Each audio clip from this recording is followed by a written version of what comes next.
Okay, so in case we still hadn't gotten the memo over the last 5 weeks, Daniil Medvedev is back and emphatically so. The disappointing loss to Korda at the Australian Open seems like an eternity ago, and ever since he has returned with a vengeance. Obviously, 4 titles in the last 5 weeks, 5 for 5 in making the finals, and it's yet another one of those Medvedev just blazing runs of form through a stretch of the hardcourt season. This time, the February indoor hardcourts through the Sunshine Double, which have proved to be some of his least preferable hardcourts, probably his least preferable hardcourts overall. And yet, when he was quite literally at his lowest at 12 in the rankings post the Australian Open, in a flash, titling in Rotterdam, Doha, Dubai, now Miami, and finals at Indian Wells. He's back like he never left, 4 in the world and number 1 in the race as we head into the clay season. And considering that, not too long ago he was at such a crosshairs, I think there's a very compelling case to be made that this was perhaps Daniil Medvedev's most important hot streak of his career, and he has had a couple to this point. Obviously, summer of 2019, where we were acquainted with the Daniil Medvedev that we came to know on hard courts over the last couple of years. Obviously, that spanned from DC throughout the North American hardcourt swing and all the way through Shanghai that year. And then, of course, the end of 2020, another year where he was struggling throughout the year, but, the switch flipped. Finished that year on a tear, carried it over into 2021, all the way through the Australian Open final. I think from a tennis standpoint, you could argue that, those two streaks both were more impressive as far as how he played, who he played against, all the different circumstances.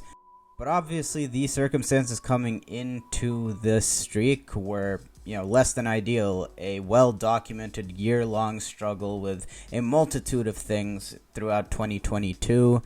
You had the crushing loss in the Aussie Open final a year ago, plus the sports hernia not soon after, Wimbledon not allowing Russians to play. Of course, that combined with, some confidence issues, form issues, in addition to players being more tactically aware on how to play him. All that came together, and at the beginning of this year, a disappointing loss to Korda in the third round of the Australian Open. A lot of people were, beginning to ask the questions if Daniil Medvedev's best was already past him, whether he'd already peaked. And of course, he has resoundingly answered those questions 5 weeks later.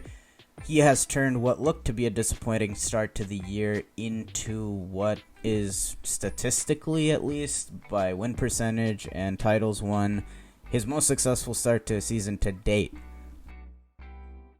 And in regards to this streak, a lot of it reminded me of the 2019 one through the summer and beginning of the indoor swing that year, because when Medvedev really broke through into the beginning of his prime, that stretch, I remember the trademark of that being just seeing so much atypical stuff out of him compared to his, largely comfort zone baseline counterpunching style, where when things got tough, or just when you thought he was hitting the physical wall during so many different points of that run, he was pulling out so many unorthodox tactics and shots, just against Djokovic and Nadal, Djokovic in Cincinnati down a set. Medvedev himself then admitted to feeling a bit of fatigue, and down a set there, he just started going bombs away on both first and second serves, and it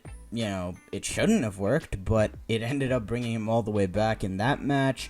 Then, 2 sets down to Nadal in the US Open final, and throughout that tournament, he looked fatigued throughout several different points.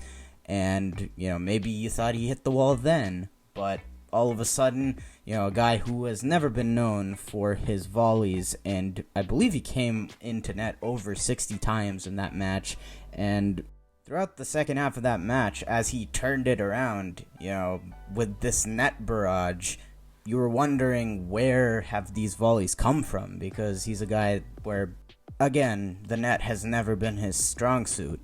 And to my eye, during the course of this streak, I felt like Medvedev, what really came out of the box here was the ground game. He felt a lot more aggressive off the ground throughout the course of Rotterdam to Miami, especially in these last two tournaments in the Sunshine Double. Obviously, throughout the course of Indian Wells, he was complaining about the conditions, the court, really in a grumpy mood throughout the course of that run, still made the finals, and there I really saw it against Zverev, backed into a corner again, blustery conditions, really slow court, obviously.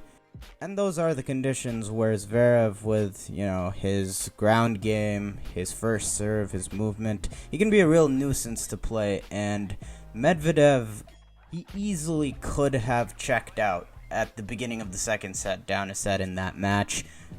I think, if I remember correctly off the top of my head, there were a couple of love 40s that Zverev had in Medvedev's opening couple service games in that set. A lot of break points, whereas Zverev could have snagged an early break, but Daniil not only competed really well in that match, but, he really upped the aggression. He made a serious effort to do so, that including, of course, one of the sickest shots of the year.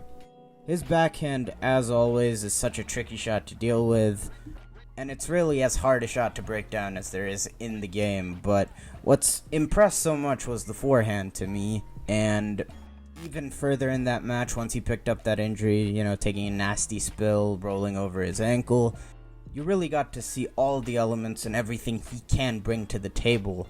And similarly, in Miami, as the summer of 2019, he did look a bit weary throughout the course of the tournament, and he did admit to being tired, not feeling himself at 100% in press following his championship match. I think it definitely showed at the beginning of the final. Obviously, he eased into things. And of course, the final also was an example of Medvedev really, turning up the ante on his forehand. Jim Courier also noted that his forehand speed on average had been up, in the final.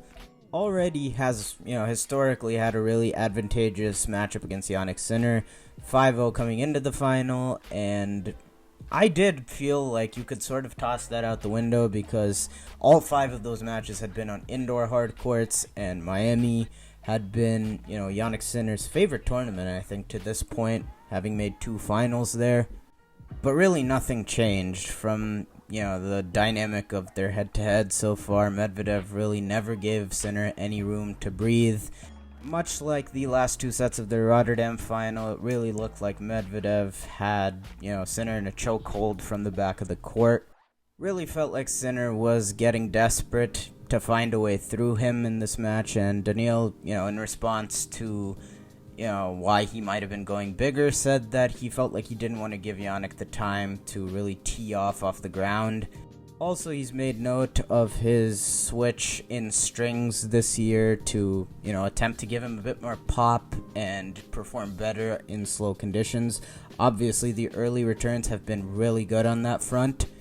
Obviously, prior to this year, he really hadn't had any great results at Indian Wells or Miami, and, most of that has been after Miami.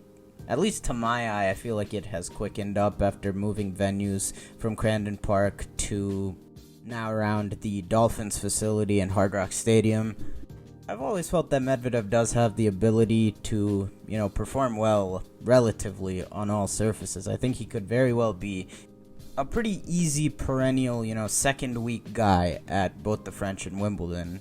I think it's perfectly feasible for him to, consistently make the 4th round quarterfinals of both those events, particularly at Wimbledon. I think he could go even beyond that, given his serve, his movement, ball bouncing super low there, albeit he hasn't had that many bites at the apple at Wimbledon ever since he became the Medvedev we know today. Clay, I think he's going to have his limitations there, of course. I don't think he can really pass up those tier 1 guys on clay. But in his own words, after the Miami final, he's shown some decent results there on clay. It takes, him being in the right form, him being in the right mindset, but he can still be formidable there. So it'll be interesting to see if he can carry this momentum into, obviously, his least favorite part of the season. But this Sunshine Double saw another new layer of Daniil Medvedev pulled back. Who knows how many more are to come, but Daniil Medvedev firmly stamped back in among the creme de la creme on hard courts, right back where he belongs. But that will do it for this video. If you made it this far, thank you so much for watching, and I hope that you enjoyed. If you did, it would be much appreciated if you could hit the like button, help the video perform better in YouTube's algorithm, and also subscribe to the channel if you're not already. Thank you all again so much for watching, and of course, I will see y'all in the next one.